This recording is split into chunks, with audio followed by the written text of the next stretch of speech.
జీవితాన మరువని మాట యేసు మాట. దేవుని మహోన్నతమైన నామమునకే ఘనత మహిమ ప్రభావములు కలుగునుగాక. పరిశుద్ధ గ్రంథమైన బైబిల్లో నుండి లూకా వ్రాసిన సువార్త 15వ అధ్యాయము 11వ వచనము నుండి ఆఖరి వచనం వరకు మనం ధ్యానం చేసినట్లయితే, ఒక తండ్రి ఉన్నాడు. ఆ తండ్రికి 2 కుమారులు ఉన్నారు, చిన్నవాడు మరియు పెద్దవాడు. ఒకానొక దినాన చిన్న కుమారుడు తండ్రి దగ్గరికి వచ్చి, నా ఆస్తి నాకు ఇస్తే నేను వెళ్ళిపోతా అని తండ్రి దగ్గర ఒక ప్రతిపాదన తీసుకొని వచ్చాడు. చాలా ఆలోచన చేసినటువంటి ఆ తండ్రి కుమారుని యొక్క కోరిక మేరకు తనకు రావలసినటువంటి భాగమును, ఆస్తిని తనకిచ్చాడు. ఈ చిన్నవాడు ఏం చేశాడంటే, స్నేహితులు ఎక్కువైపోయారు కదా, చెడగొట్టేటోళ్ళు ఎక్కువైపోయారు కదా, ఎవరెవరి మాటలో వింటున్నాడు కదా, యవ్వన ప్రాయంలో మంచి ఆస్తి దొరికింది, చేతి నిండా డబ్బు ఉంది, కళ్ళు కనపడతాయా? కనపడవు. ఒక్కసారిగా తను ఏ విధమైన జీవితాన్ని జీవించాలి అని అనుకున్నాడో ఆ జీవితం వైపు తన ఆలోచన పరిగెడుతూ ఉన్నది. ఆ డబ్బంతా తీసుకున్నాడు. నాయనా ఇక్కడ ఉంటే మళ్ళా నా డబ్బు ఎవరైనా కాజేస్తారా అని తండ్రికి అందనంత దూరముగా, తండ్రికి చాలా దూరముగా వెళ్ళిపోయాడు. చాలా దూరదేశానికి వెళ్ళిపోయాడు. అక్కడ వ్యభిచారులతో తిరగటం, స్నేహితులకు డబ్బంతా కూడా ఖర్చు చేశాడు. ఆఖరికి తినటానికి ఏమీ లేనటువంటి పరిస్థితుల్లోనికి ఈ చిన్న కుమారుడు వచ్చాడు. చివరికి ఆకలి బాధ తట్టుకోలేక తన ఆకలిని తీర్చుకోవటానికి పందుల వ్యాపారం చేసేవాళ్ళు, లేకపోతే పందులను కాచేటువంటి వారు అతని దగ్గర పనికి కుదిరాడు. లగ్జరీ లైఫ్లో ఉన్నటువంటి వాడు ఒకేసారిగా పందులు కాసేటువంటి పరిస్థితిలోనికి వచ్చాడు. అయితే తండ్రికి దూరం అయిపోయినటువంటి చిన్న కుమారుడు ఆకలి బాధ తట్టుకోలేక ఎన్ని రోజులైందో అన్నము తినక చివరికి పందులు తినేటువంటి పొట్టుతో తన కడుపు నింపుకోవటానికి కూడా వెనుకాడలేదు. పరిస్థితి దారుణమైపోయింది. బట్టలు మాసిపోయాయి. ఒక ఘనమైనటువంటి తండ్రికి ఒక వారసుడైనటువంటి కుమారుడు పొట్టు తినటానికి కూడా తిండి లేక అల్లాడిపోతున్నాడు. దెబ్బ తగిలితే కానీ జ్ఞానోదయం కాలేదు. చాలా సుదూరమైనటువంటి ప్రాంతంలో ఎవ్వరు నా అన్నటువంటి వారు పట్టించుకోవట్లా. డబ్బున్నప్పుడు అందరూ కందిరీగల్లా చుట్టుముట్టారు. ఇష్టానుసారముగా వ్యర్థపరిచాడు. తినటం, తాగటం, సుఖించటం, రోజు ఇదే పని. ఆస్తి అంతా కూడా అరిగిపోయింది. తినటానికి ఏం లేదు. ఎవరు కూడా పట్టించుకోవట్లేదు. ఒకప్పుడు భుజం మీద చెయ్యేసి బలపరిచి నడిపించినటువంటి వాడే డబ్బు కోసం ఇప్పుడు ముఖాన్ని చాటేస్తూ ఉన్నారు. అరే ఒక్క 5 రూపాయలు ఉంటాయిరా, అన్న క్యాంటీన్లో భోజనం చేస్తా అన్నటువంటి పరిస్థితిలోనికి వచ్చిన 5 రూపాయలు కూడా దొరకనటువంటి పరిస్థితి. దిక్కు తోచట్లేదు, ఏమి చేయట్లేదు. తనకున్నటువంటి ఒకే ఒక్క ఆధారం తన తండ్రి. తన తండ్రి దగ్గరికి మరల రావటానికి ప్రయత్నాలు చేస్తున్నాడు. అయ్యో నా తండ్రికి దూరం అయిపోయా, నేను పరలోకమునకును నా తండ్రికి విరోధముగా పాపం చేశాను కదా, నేను ఎలా వెళతాను, ఎలా వెళ్ళి నా మొహాన్ని చూపిస్తాను అని లోపల చాలా మదన పడుతూ ఉన్నాడు. ఈ ఆలోచన అప్పటికప్పుడు స్పాంటేనియస్గా వచ్చినటువంటిది కాదు. కానీ ఎప్పుడైతే ఈ పందుల పొట్టు తినేటువంటి పరిస్థితి వచ్చిందో అప్పటి నుంచి ఈ ఆలోచన మెదుగుతూ ఉంటుంది. నా తండ్రి ఇంటి అనేక మంది పనిమంతులు ఉన్నారు కదా, పని చేసే వాళ్ళు ఉన్నారు కదా, వారందరికీ కూడా మంచి భోజనం దొరుకుతూ ఉన్నది, మంచి వస్త్రాలు ఉన్నాయి. నేనైతే ఇక్కడ చాలా సుదూర ప్రాంతంలో అవమానము, నింద, భరించలేని బాధ, దిగులు, వేదన, ఇరుకులు, ఇబ్బందులలో ఉన్నా. పొట్ట నింపుకోవటానికి కూడా చాలా కఠినమైనటువంటి పరిస్థితుల్లోనికి నెట్టివేయబడ్డా అని ఏడుస్తూ, దిగులు పడుతూ, మరల పశ్చాత్తాపముతో, తండ్రి నీకు విరోధముగా, దేవునికి పరలోకానికి విరోధముగా, నీకు విరోధముగా పాపము చేశాను, తప్పు చేశాను, దోషము చేశాను, నన్ను క్షమించు అని వేడుకుంటాను అని మనసులో తీవ్రమైనటువంటి నిశ్చయాన్ని తీసుకొని తన దరిద్రపు బ్రతుకు నుండి, తన బానిసత్వపు బ్రతుకు నుండి విడిపింపబడటానికి మరలా లేచి తండ్రి దగ్గరికి వస్తున్నాడు. సరైనటువంటి ఆహారం లేదు, మొహమంతా వాడిపోయింది. దూరం నుంచి ఏడ్చుకుంటూ నా తండ్రి నన్ను కనికరిస్తాడు అన్నటువంటి విశ్వాసంతో తన తండ్రి యొక్క ఇంటి వైపు అడుగులు చాపుతూ వస్తున్నాడు. దూరము నుండే తండ్రి చూస్తూ ఉన్నాడు, తన కుమారుని చూస్తూ ఉన్నాడు. చూస్తూ ఇతడు నా కుమారుని వలె ఉన్నాడు అని నిశ్చయానికి వచ్చాడు. తన కుమారుడు ఇంకా దూరముగా ఉన్నప్పుడే పరిగెత్తుకుంటూ వెళ్ళిపోయి తన కుమారుణ్ణి కౌగులించుకొని తన కుమారుణ్ణి ముద్దు పెట్టుకొని కన్నీరు కారుస్తూ సంతోషముతో ఆనందముతో తన కుమారుణ్ణి వెంట పెట్టుకొని తన గృహానికి మరలా తీసుకుని వచ్చాడు.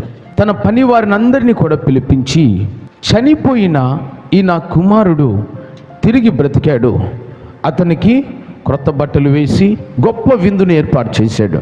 ఈ చనిపోయినటువంటి కుమారుడు తిరిగి బ్రతికిన తరువాత తన తండ్రి ఊరంతటికి కూడా చాటింపు వేసేసి, నా కుమారుడు చనిపోయి తిరిగి లేచాడు, తిరిగి బ్రతికాడు, నేను ఈరోజు ఒక గొప్ప విందు చేస్తా ఉన్నా, అందరూ కలిసి నాతో సంతోషించటానికి రండి అని ఊర్లో ఉన్నటువంటి ఊరి జనాలందరికీ కూడా కబురు పంపాడు. ధనవంతుడు కదా, లోటేమీ కూడా లేదు, ఘనముగా చేస్తూ ఉన్నాడు. అయితే ఈ విషయము అతని పెద్ద కుమారుని యొక్క చెవిలో పడిపోయింది. ఏమన్నుందా, వాడి ఆస్తి ఇప్పుడు వాడికి పంచేసేసాడు. తన ఆస్తిని వ్యభిచారులతోనూ, మద్యపానము చేసేవారితోనూ, ధూమపానము చేసేటువంటి వారితోనూ విచ్చలవిడిగా ఖర్చు చేసి తనకున్నదంతా కూడా పోగొట్టుకొని ఏ మొహం పెట్టుకొని మరలా తిరిగి మా ఇంటికి వచ్చాడు అని కోపముతో మరలా ఇంటికి వస్తూ ఉన్నాడు పెద్ద కుమారుడు. నీ చిన్న కుమారుడు చేసినటువంటి ఘనకారం చాలదనుకొని విందు జరిగిస్తూ ఉన్నావా? ఏ రోజైనా కూడా నీవు నా పేరు మీద విందు చేసావా? నాకు సంతోషాన్ని ఇచ్చావా? ఏం చేసావు? రేయింబగలు పగలనక రాత్రనక నేను పొలంలో కష్టపడుతున్నానే, మన వ్యాపారాలు చూసుకుంటున్నానే, ఇదేనా నువ్వు నాకు ఇచ్చేటువంటి గౌరవం? ఆ చిన్న కుమారుడు అంటే అంత ప్రేమ, నేనంటే ప్రేమ లేదు కదా నీకు అని చిన్న కుమారుని విషయంలో తండ్రితో గొడవ పడుతున్నాడు. ఇవన్నీ కూడా సర్వసాధారణంగా మన కుటుంబాలలో ఉండేటువంటివే, ఈ గొడవలు కానీ ఈ కొట్లాటలు కానీ. అయితే రెండు విషయాలు ఇక్కడ మనము జ్ఞాపకం చేసుకోవాలి. ఒకటి ఏంటంటే చిన్న కుమారునికి తండ్రికి ఉన్నటువంటి సంబంధం, పెద్ద కుమారునికి తండ్రికి ఉన్నటువంటి సంబంధం. చిన్న కుమారుడు ప్రియులరా తండ్రి ప్రేమ నుంచి చాలా దూరం అయిపోయాడు. పెద్ద కుమారుడు తండ్రి వద్దనే ఉంటున్నాడు, కానీ తండ్రి ప్రేమను అర్థం చేసుకోవట్లేదు. తండ్రికి ఇద్దరు కుమారులు రెండు కళ్ళ లాంటి వారు. చిన్న కుమారుడు తప్పిపోయినప్పుడు తండ్రి వెతకటానికి వెళ్ళలేదు.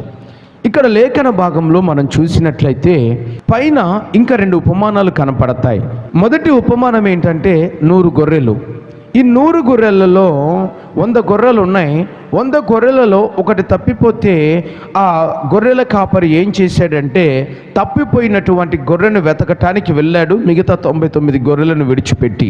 రెండవ ఉపమానము తప్పిపోయినటువంటి నాణెము. వివాహమునకు సిద్ధపడినటువంటి స్త్రీ దగ్గర 10 వెండి నాణేలు ఉంటే అందులో 9 నాణేలు ఉన్నాయి. ఒక నాణెం పడిపోతే అది దొరికేంత వరకు కూడా ఆ నాణ్యాన్ని వెతికింది. అవునా? వెతికిన తరువాత అది దొరికినందుచేత చాలా సంతోషపడింది, ఆనందపడింది. మూడవ ఉపమానము తప్పిపోయినటువంటి కుమారుడు. ఇక్కడ తండ్రి తప్పిపోయినటువంటి తన కుమారుణ్ణి వెతకటానికి వెళ్ళలేదు. పైన ఉన్నటువంటి రెండు ఉపమానాలలో చూడండి, తప్పిపోయినటువంటి దాన్ని వెతికారు, పడిపోయినటువంటి దాన్ని పోగొట్టుకున్న దానికోసం వెతికారు. ఇప్పుడు తప్పించుకొని వెళ్ళినటువంటి కుమారుణ్ణి వెతకటానికి తండ్రి ఏమాత్రము కూడా ఆయన వెళ్ళలేదు. తన కుమారుడు ఏనాడైనా కూడా తిరిగి వస్తాడు అన్నటువంటి ఆలోచన చేత, ఉద్దేశము చేత ఏ విధంగా ఉన్నాడో తెలుసా? ప్రతిరోజు తన కుమారుని కొరకు కనిపెడతా ఉన్నాడు. ఇక్కడ తండ్రి దేవునికి సాదృశ్యంగా కనపడితే చిన్న కుమారుడు అన్యజనులకు సాదృశ్యముగాను, పెద్ద కుమారుడు యూదులకు సాదృశ్యముగాను కనపడుతున్నాడు. యేసు ప్రభువారు ఉపమాన రీతిగా చెప్పినటువంటి ఈ మాటల్లో యేసు ప్రభువారు ఈ లోకంలోనికి వచ్చి సర్వజనులందరికీ కూడా సువార్తను ప్రకటించి తప్పిపోయినటువంటి వారు, పాపములను, శాపములను, లోకములను, నరకములను, మరణములను పడి ఉన్నటువంటి వారిని రక్షించాలని, బ్రతికించాలని, దేవుని దగ్గరకు తీసుకొని రావాలని సువార్త ప్రకటిస్తున్నాడు. కానీ ధర్మశాస్త్రోపదేశకులు, పరిసయ్యులు, యూదులు చాలా మంది కూడా దాన్ని వ్యతిరేకిస్తూ ఉన్నారు. ప్రియులారా, దేవునికి దూరం అయితే, దేవుని సన్నిధికి, దేవుని మందిరానికి దూరం అయిపోతే మీ బ్రతుకు ఏ విధముగా ఉంటుందో తెలుసా? చివరికి చింపిరి గుడ్డలే కారణమవుతాయి. తినటానికి తిండి ఉండదు, త్రాగటానికి నీళ్లు ఉండవు, ఆదరణ ఉండదు, నెమ్మది ఉండదు. నీ జీవితము అతలకుతలమైపోతుంది, పనికి రానటువంటిగా మార్చివేయబడుతుంది. ఎవరు కూడా గౌరవించేటువంటి స్థాయి ఉండదు. దేవునికి దూరం అయిపోతే నువ్వు మరణానికి లోబడతావు. ఏ విషయంలో మనము దేవుని సన్నిధానము నుంచి దూరం అవుతా ఉన్నాం? చిన్న కొడుకు విషయమైతే తనలో ఉన్నటువంటి శరీర ఇచ్ఛ నెరవేర్చుకోవాలని, యవన బలమంతా కూడా లోకాశలకు ఖర్చు చేసుకోవాలన్నటువంటి ఉద్దేశంతో తండ్రి వద్ద నుండి తనకు రావలసినటువంటి ఆస్తి మొత్తాన్ని కూడా తీసుకొని వెళ్ళిపోయాడు, దూరంగా వెళ్ళిపోయాడు. నేటి క్రైస్తవ సమాజము కావచ్చు, లేకపోతే నామకార్థ క్రైస్తవ్యము కలిగినటువంటి వారు కావచ్చు, దేవుని సన్నిధానంలో కనపడుతున్నారు, కానీ దేవుని సన్నిధానాన్ని ఆశ్రయించేటువంటి వ్యక్తులుగా కనపడటం లేదు. పని ఎక్కువైపోయింది. దేవునితో సహవాసము చేయకుండా, దేవుని సన్నిధానంలో కనపడకుండా నిన్ను ఆటంకపరిచేటువంటిది ఏది దేవుని సన్నిధానంలో నేను కనపడకుండా చేస్తుంది? ఈరోజు ఆదివారము కదా, ఆదివారం ప్రభువుని ఆరాధించవలసిన సమయము కదా, ఆయన తన ప్రజలను కలుసుకొనుటకు వచ్చినటువంటి రోజు కదా, ఆయన తన ఆలయములో తన ప్రజల మధ్యలో ఆయన నివసించాలని ఆశపడుతున్నారు కదా. ఎక్కడా దేవుని ప్రజలు? ఎక్కడా? ఆదామా నువ్వు ఎక్కడా అని పిలుస్తున్నటువంటి దేవుని పిలుపు ఈనాడు దేవుని ప్రజలను కూడా పిలుస్తూ ఉన్నది. ఎక్కడికి వెళ్ళిపోయారు? ఏం చేస్తూ ఉన్నారు? ఎక్కడెక్కడ తిరుగుతూ ఉన్నారు? ఆదివారం ఆరాధనలు లేకుండా సినిమా హాల్లో ఉండేటువంటి వాళ్ళు కొంతమంది, షాపుల చుట్టూ తిరిగేటువంటి వారు కొంతమంది, విస్తారమైనటువంటి పనులు పెట్టుకునేటువంటి వారు కొంతమంది, ప్రయాణాలు పెట్టుకునేవారు కొంతమంది, ఇంకా చెప్పాలి అంటే నానా రకాలైనటువంటి విషయాల చుట్టూ తిరిగేటువంటి వారు కొంతమంది. దేవుడిచ్చినటువంటి శ్రేష్టమైన సమయమును, ఆయన ఆలయంలో గడపవలసినటువంటి సమయమును మానేసి ఇష్టానుసారముగా బ్రతుకుతున్నటువంటి ప్రజలు కొంతమంది. ఇటువంటి వారు దేవుని తమ స్వలాభము కోసము వెతికేవారు, కానీ దేవుని యందు ప్రేమతోనూ, ఆయనను ఆరాధించాలన్నటువంటి ఆసక్తితోనూ, ఆయన సన్నిధానంలో ఆయన మేలులు పొందుకోవాలన్నటువంటి ఆ తృప్తితోనూ ఆయనను వెంబడించేటువంటి వారు కారు, ఏమాత్రము కూడా కారు. భక్తుడైనటువంటి దావీదు పాడుతుంటాడు, స్వరమండలమా సితారా మేలుకొనుడి, నేను వేకువనే లేచెదను. ఆమేన్. ప్రజల మధ్యలో నన్ను కీర్తించదను. ఎవరు? దావీదు మహారాజు. ఆయనకి మించినటువంటి గొప్పవైనటువంటి పనులు మనకి ఏమైనా ఉన్నాయంటారా? యెహోవా మందిరమునకు వెళ్ళుదుమని అన్యజనులు నాతో అనినప్పుడు నేను బహుగా సంతోషించుదునని భక్తుడు అంటున్నాడు కదా. ఈరోజు పెందలాడి లేచి దేవుని మందిరానికి వెళ్ళాలన్నటువంటి ఆసక్తి, దేవుని మందిరము పట్ల, ఆయన సన్నిధానము పట్ల, ఆయన సహవాసము పట్ల నీకు ఉన్నటువంటి సంబంధాన్ని బట్టి నీ జీవితము మార్పు చెందుతుంది. నీకున్నటువంటి ఉద్యోగంతో నీకున్నటువంటి సంబంధాన్ని బట్టి, కుటుంబముతో నీకున్నటువంటి సంబంధాన్ని బట్టి, స్నేహితులతో నీకున్న సంబంధాన్ని బట్టి నీ యొక్క పరిస్థితులు మార్చబడతాయి అని నువ్వు ఏ మాత్రము కూడా అనుకోవద్దు. కాదు ప్రియులారా, దేవుని వాక్యము స్పష్టంగా తెలియచేస్తూ ఉన్నది. పరమ తండ్రితో, దేవునితో, యేసయ్యతో నీకున్నటువంటి సంబంధాన్ని బట్టే నీ యొక్క జీవితంలో గొప్ప మార్పు కలుగుతుంది. ఆయనతో సంబంధాన్ని ఏర్పాటు చేసుకో, ఆయనతో సహవాసాన్ని ఏర్పాటు చేసుకో. ఆయన నీ కొరకు మరణించాడు కదా, నీ కొరకు సమాధి చేయబడి తిరిగి లేచాడు కదా, మృత్యుంజయుడయ్యాడు. ఆయన వద్దకు రా.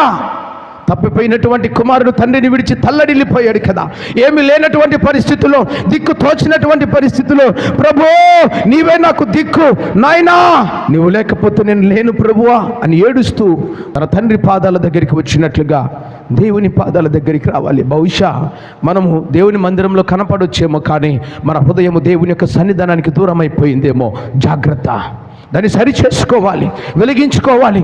దేవుని సన్నిధానాన్ని నిర్లక్ష్య పెట్టేటువంటి వాడు తన భవిష్యత్తును, తన కుటుంబాన్ని, తన జీవితాన్ని నిర్లక్ష్య పెడుతున్నాడు అన్నటువంటి ఆలోచనలోనికి మనం రావాలి. కానీ ప్రేమ కలిగినటువంటి దేవుడు నువ్వు ఏ పరిస్థితుల్లో ఉన్నా తన వద్దకు వచ్చి వారిని ఆయన ఏ మాత్రము కూడా త్రోసివేసేటువంటి వాడు కాదు. ఆమేన్.